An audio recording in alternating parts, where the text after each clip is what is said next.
Guys, good afternoon, everyone. Can you hear me well? Okay. Victoria, can you hear me? Okay.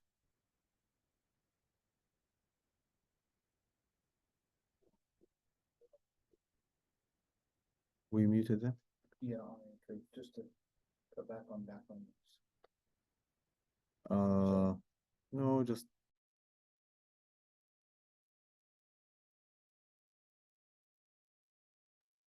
Hey guys, you can unmute yourself. That would be fine.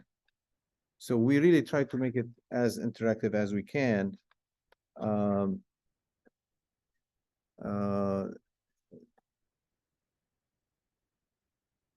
So last time we talked about valvular heart disease, and today we're gonna review again valvular heart disease because it's just a kind of important issue that we need to discuss, and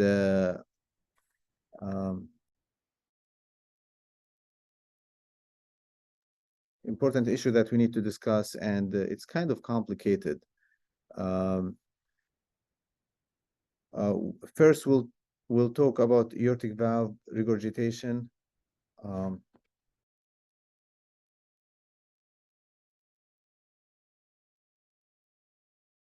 Guys, you hear me well?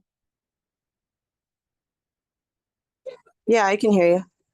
Yes, I can hear you. Huh? I can hear you. What's going on there? I can hear you. All right. Okay, I can hear you. This app confuses me, but yeah. Ooh, okay. I can hear you. Yes, I'm having a hard time with the app too and unmuting. Sorry, y'all.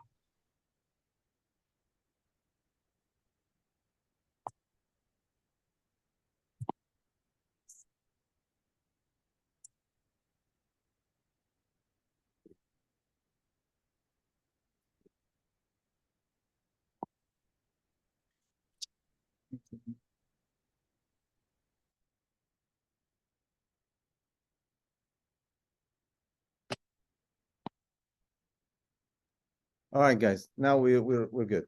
So first we're gonna chat about aortic valve. Please stop me at any point because we want it to be interactive and just make it short, but reasonable for everybody. And I'm really gonna ask questions about this, so pay attention to this. So aortic valve, there are two issues with aortic valve: regurgitation and stenosis. In terms of regurgitation, unless you have severe aortic valve regurgitation, you don't do anything. And for severe aortic valve regurgitation, the treatment is aortic valve replacement. TAVR, as of now, is not really approved for aortic valve regurgitation management, right? And the way you send your patient for aortic valve replacement, if you have severe aortic valve stenosis with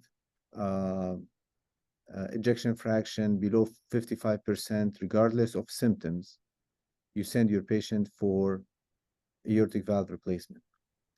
Aortic valve regurgitation, severe, EF less than 55%, then you send your patient for aortic valve replacement. Any kind of ejection fraction with severe aortic valve stenosis and symptoms, you have to send your patient for replacement. So either you have EF less than 55% with or without symptoms, or you have severe aortic valve regurgitation, EF above 55% with symptoms. In these two cases, you send your patient for aortic valve replacement, and the treatment is aortic valve replacement with either mechanical or tissue valve. The pathology for aortic valve regurgitation is either degenerative aortic valve disease or bicuspid aortic valve. So if you get older, it's going to be degenerative disease, and if you're younger than 60 years of age, is most likely bicuspid aortic valve.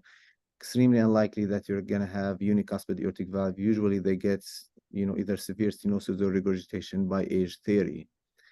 And these patients need to have valve replacement too.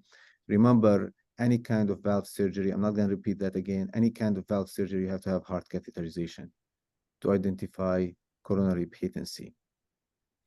In the guidelines, they say either either left heart catheterization or CT angiocoronaries.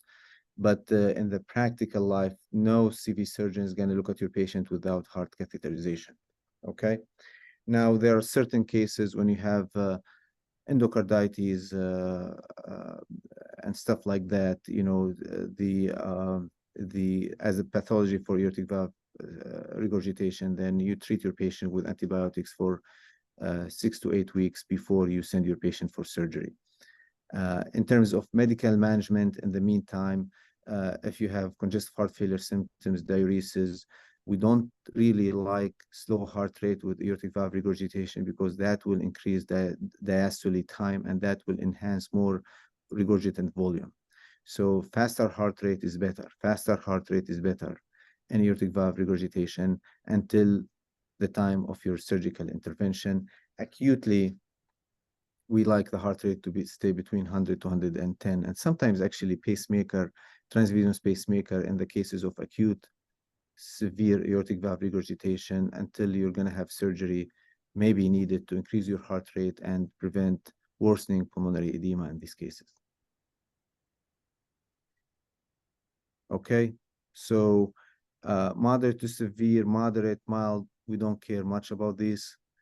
Severe is needed to send your patient for intervention. EF less than 55% severe, you have to send your patient for surgery. EF above 55%, no symptoms, you wait. With symptoms, you send for surgery. Okay? So is the definition of severe like when it's symptomatic? No, severe is actually either echocardiogram, transesophageal echocardiogram, or heart catheterization, and is actually technical.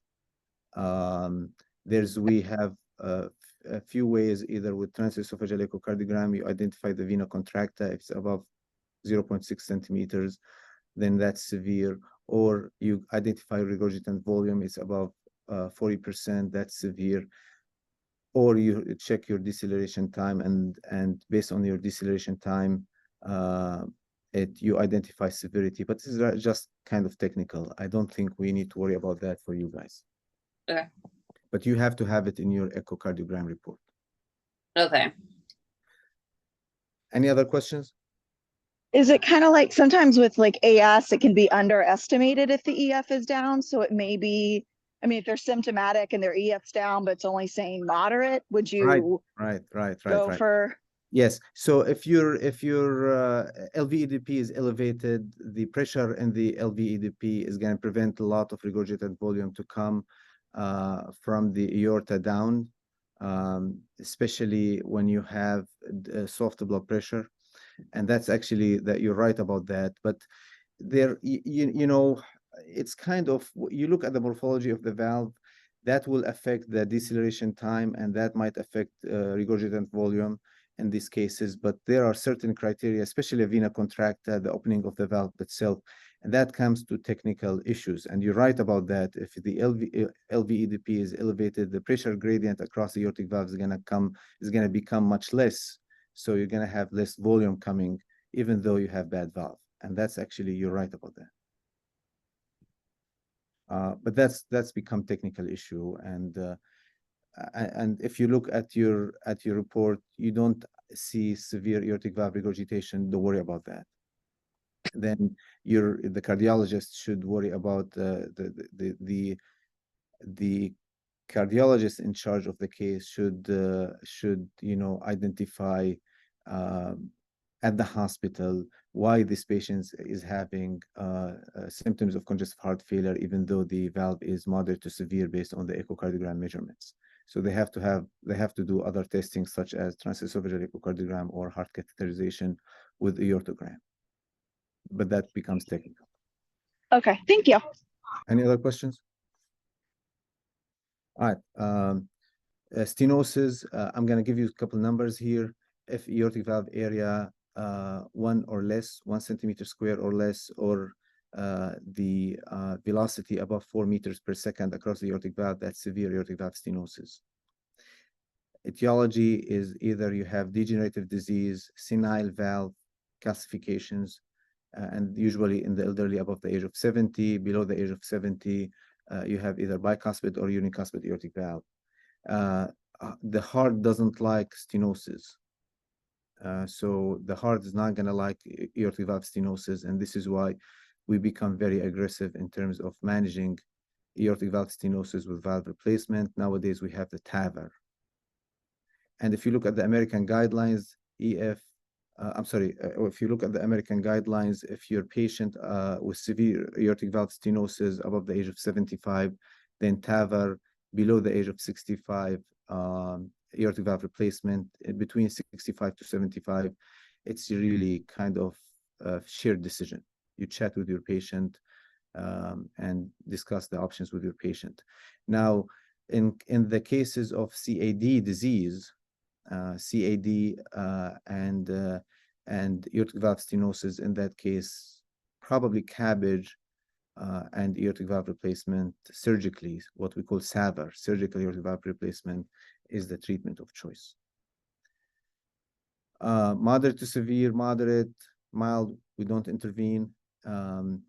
Now, remember that if ejection fraction below 50%, with severe aortic valve stenosis, then you have to go for replacement. If your ejection fraction above 55%, we would like to have it to do it once your patient is symptomatic, but we tend to be more aggressive right now with replacing aortic valve, especially after TAVR, and we tend to send patients for aortic valve replacement with severe aortic valve stenosis with no much attention paid to the symptoms. Sometimes you have to put your patient on treadmill to identify their functional capacity, and if they're class 1 congestive heart failure or CHA or New York Association classification, in that case, you may buy time and don't send for surgery. But for you guys, whenever you see severe aortic valve stenosis, you have to think about sending your patient for surgical intervention or TAVR. And if you don't want to do that, you have to think about alternatives. And always left heart catheterization is indicated. In general, echocardiogram, the transthoracic echocardiogram is the way to do it, because we can actually align the probe and the Doppler with the aortic valve easily, and we can identify the severity of the aortic valve and measure the velocity of the blood. The faster the blood it goes, the more stenosis we have. Now, if we're talking about one of your patients who's 90 years of age and minimal functional capacity, then you don't have to worry about that. But if your patient is with acceptable functional capacity, in that case, aortic valve replacement via TAVR would be the treatment of choice. Remember, with these kind of patients, they are preload and afterload dependent, so don't do a lot of diuresis and don't decrease the blood pressure too much. Because of the wall stress, they are squeezing the heart against stenotic valve, so the wall stress of the ventricle is very high. So when you have blood flow across the coronary arteries with huge wall stress and low blood pressure in the coronary arteries, the driving force is going to be much less. And in that case, actually, you're going to have decreased perfusion to the coronary, via the coronary arteries to the heart muscle. In that case, you may have symptoms and you may have issues, and sometimes actually MI and cardiac arrest. So don't diurese your patient too much. Don't keep them with soft blood pressure. I would keep the blood pressure 140, 150 systolic. And if there's chance for replacement, send for replacement. If your patient is half dead, 89, 90 years of age, not much functional capacity, in that case, you may just document medical management is the way to go, because you don't want to send them for procedure that's not going to really give them acceptable functional capacity, prevent hospitalization, and higher survival with good, acceptable lifestyle. Any question about that? Okay, so mitral valve regurgitation, again, severe regurgitation, EF less than 60%, surgery and repair or replacement, regardless of symptoms. Okay, mitral valve regurgitation, EF less than 60%, regardless of the symptoms, you send for intervention. Either you send them for mitral valve clip if the EF less than 30%, or you send them for surgical repair or replacement if the EF above 30%. Okay, and the reason we do 60% or less, because as you know, mitral valve regurgitation is afterload reducing mechanism. So the load on the ventricle is reduced quite a bit, a lot actually, by the regurgitation, because the heart is squeezing the blood going through the mitral valve against very low pressure in the left atrium.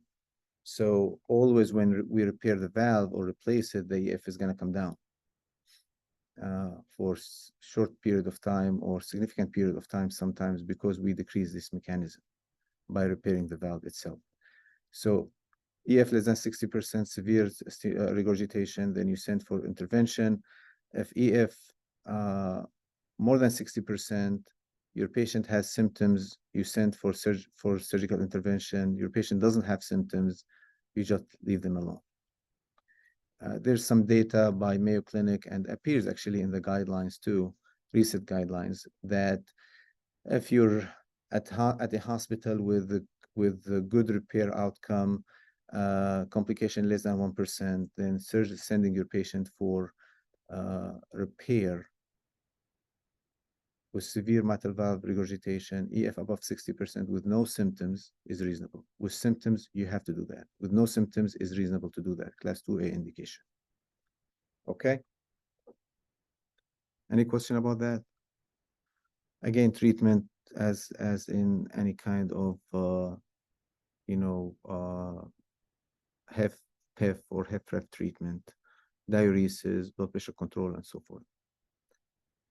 Stenosis of the mitral valve, most of the time because of rheumatic mitral valve stenosis, and sometimes functional in the case of heavy calcifications in patients, especially with severe kidney disease and end-stage kidney disease.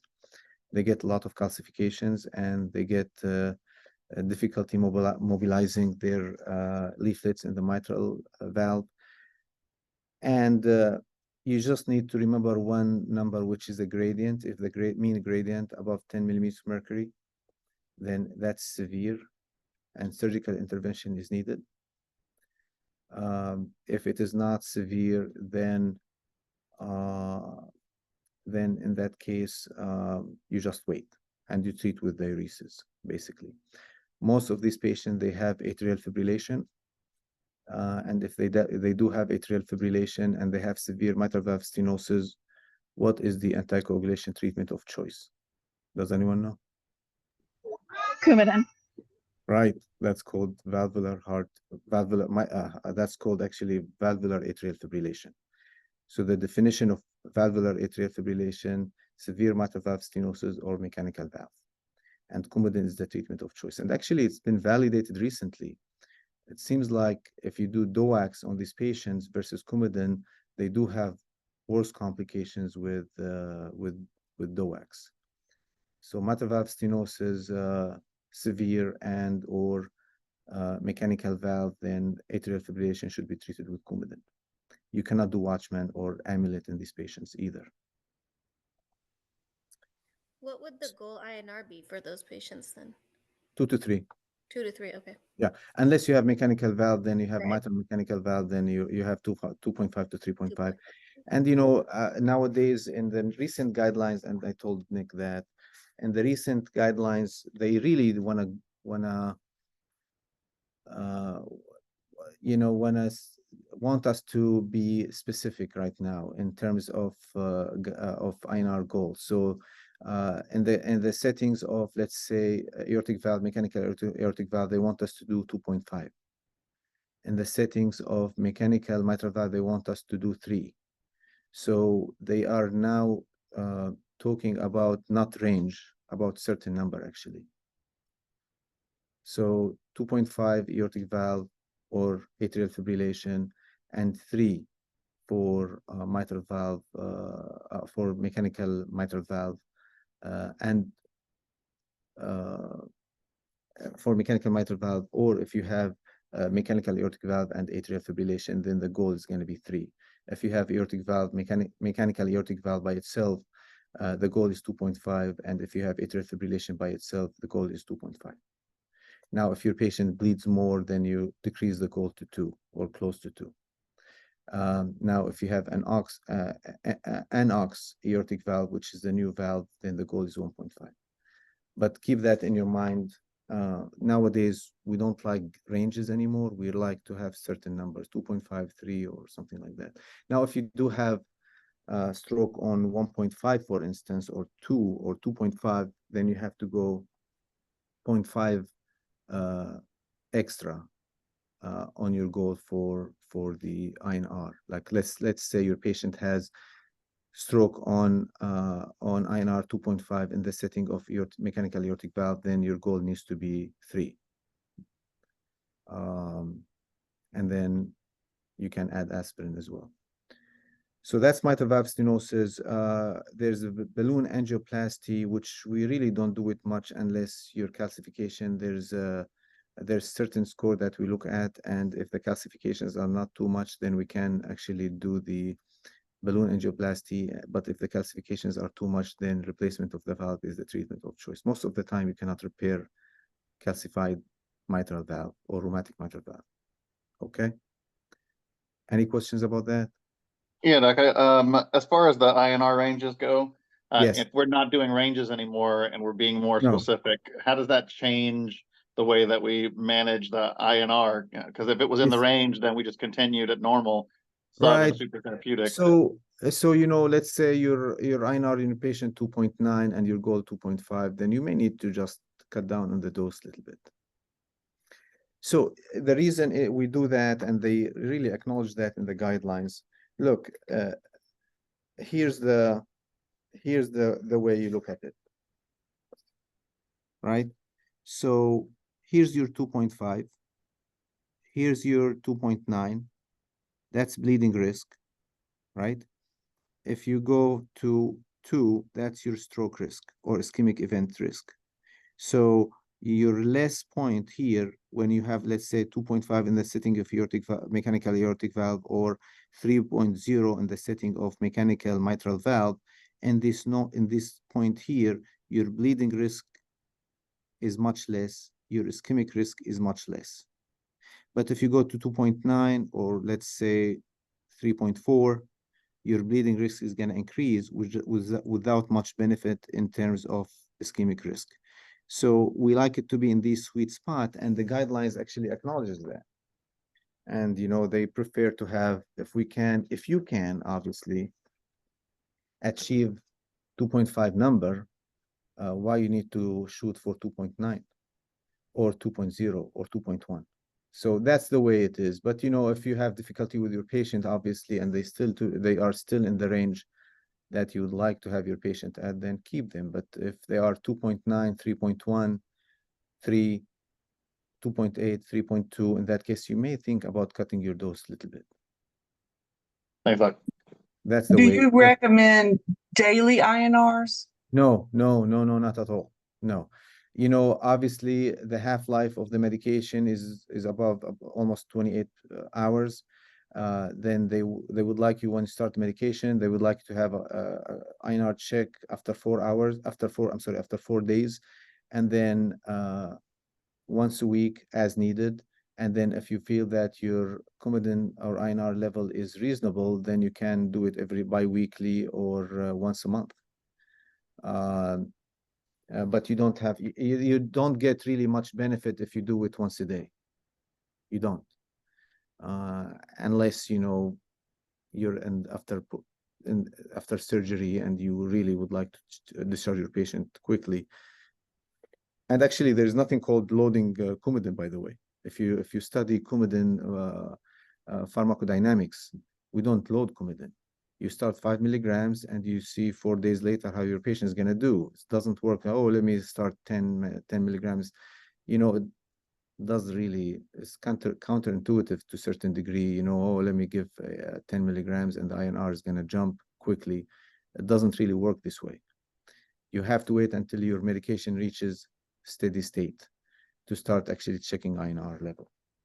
And we don't really like it when you start 10 milligrams thinking about, oh, I'm going to achieve my my INR goal quickly.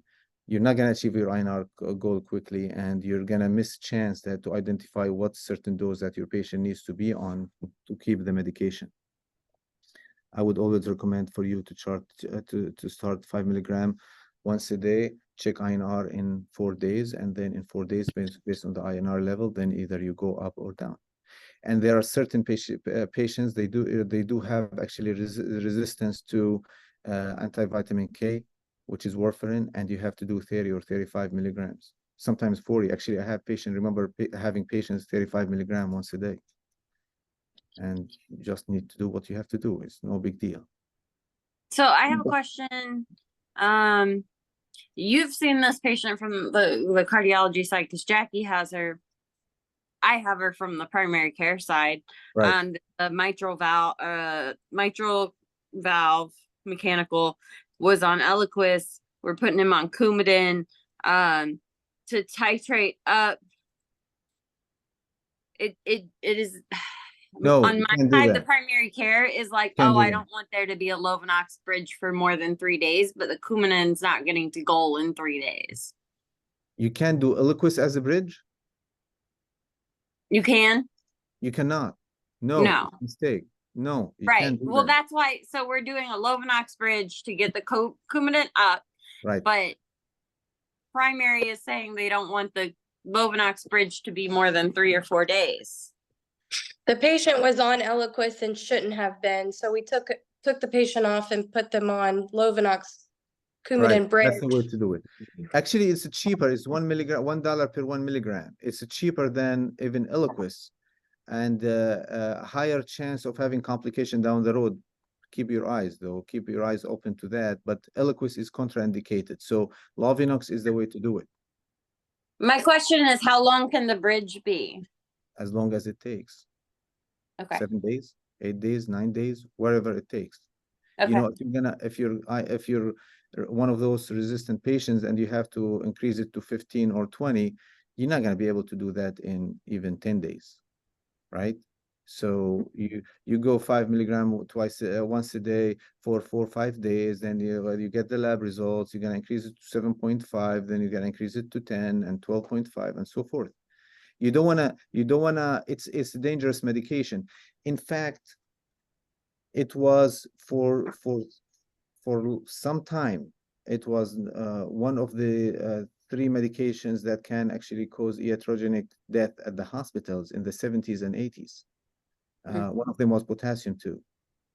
So you remember that these medications are not really easy medications, and if you have to utilize Lovenox for 2-3 weeks, I mean, do it. Make sure to check your kidney function though. That's going to increase your actually bleeding risk, especially retroperitoneal hematoma, spontaneous. But it is what it is. You have to do what you have to do. You don't want to end up with kidney infarcts or strokes because of untreated or not thin enough blood in the settings of mechanical mitral valve. I got one for you, Doc. When you were talking about the only checking the INRs every 4 days, No. if we're managing like at Encompass. No. I think you cannot check for 4 days. And then after that, if you want to do it and your patient is at the hospital, you want to do it every day or every other day, that's reasonable until you reach your goal. But you know, you can't start Coumadin today and check your INR tomorrow. Okay, But I'm all for the, you know, if 4 or 5 days later you want to check it every day and then check it once a day and 48 hours later or next day, I'm okay with that. oh, okay, all right, Reach thanks. your goal. Yeah, but what we don't, but down the road, you know, if you have a Coumadin machine at home, you need to check it once a day. This is how I understood it. No, you don't do that. But if you are, if you're at the hospital settings and you want to check it 4 or 5 days later, every day or every other day afterwards, do it. Okay, thanks. Okay. Tricuspid valve, it's always called the forgotten valve. Nowadays, we're actually paying a lot of attention to this valve. The stenosis is extremely rare. It happens in carcinoid disease sometimes, but the stenosis is very, very rare. I have never seen a case of stenosis of tricuspid valve, believe it or not. Regurgitation is quite common. Some of these cases are functional because of the atrial fibrillation. Some of these cases are because of impingement of the leaflet by pacemaker wire. Some of these cases are because of dilated right ventricle secondary to left ventricular failure. Also, some of these cases related to pulmonary hypertension. The treatment of tricuspid valve regurgitation, if you think that your patient is symptomatic from it, is replacement of the valve. There are some recommendations to device extraction. Actually, if you think that the valve leaflet is getting impinged by the pacemaker wire, but most of our patients right now, they seem to be elderly, and it seems like it happens with older age. So if you see severe tricuspid valve regurgitation with the age above 80, I would not really pay much attention to that. But if the age below 80 and patients having symptoms of congestive heart failure, not in the setting of bad left ventricle or pulmonary hypertension, then replacement of the valve is reasonable. So pulmonary valve issues are very rare. Also, you get stenosis of the pulmonary valve in certain congenital heart diseases, such as repaired tetralogy of Fallot. Also, repaired tetralogy of Fallot may be associated with regurgitation of the pulmonary valve. Regurgitation of the pulmonary valve almost never symptomatic. Doesn't cause a lot of issues, but stenosis of the pulmonary valve may give you symptoms of right-sided heart failure. Back in the day, they used to take the pulmonary valve and place it in the aortic valve instead of the aortic valve. That just to give you an idea that the pulmonary valve doesn't seem to be extremely important. But as of now, we don't do anything like that. Just a take home from pulmonary valve, regurgitation of the pulmonary valve is well tolerated. Stenosis is not very well tolerated. And if the stenosis is severe, in that case, valvuloplasty or replacement of the valve is reasonable. Okay. Any questions?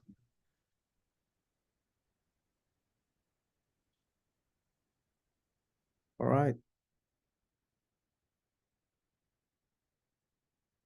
Anything, guys? Hey, Dr. Ibrahim, can you hear me? Yeah. Hey, for patients who have TAVRs, how often are they like replaced again? Like how often are you repeating their echoes and all that? Annually?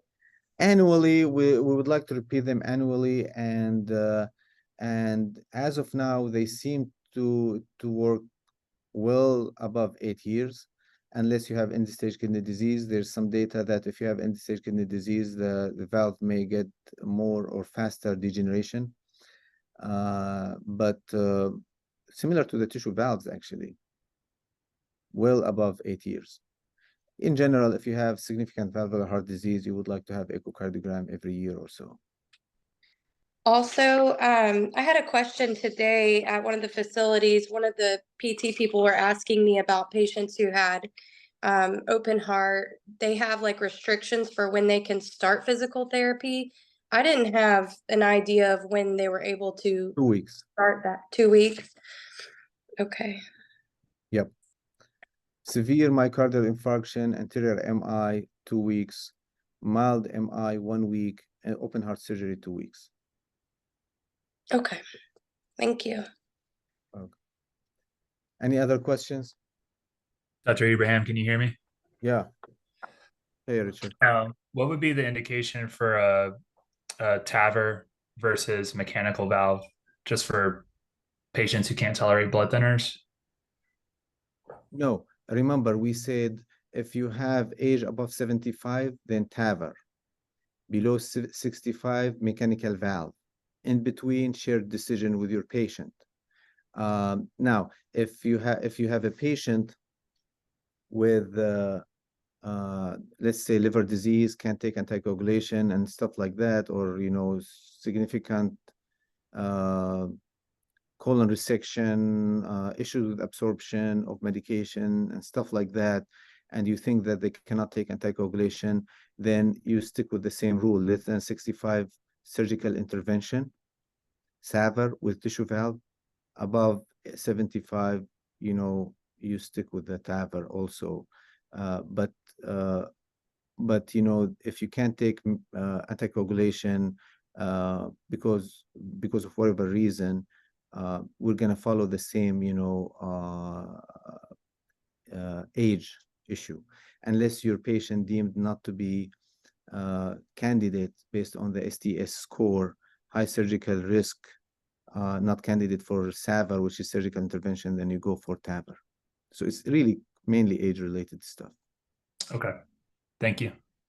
And remember, if you have any kind of previous valve repair or valve replacement, tissue valve or mechanical valve, your patient needs to have endocarditis prophylaxis for any surgical intervention or most of surgical interventions.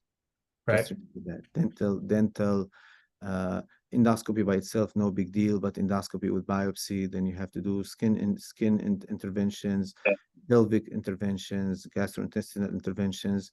You really need to be aware of that. Okay, thank you.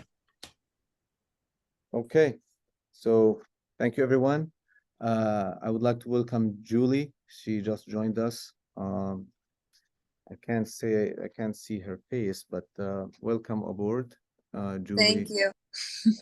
And welcome to the family. And as you know, we're growing, and we're happy that you guys are joining us. And feel free to chat with us or let us know if you have any questions. Thanks. I will. Okay. Have a good evening.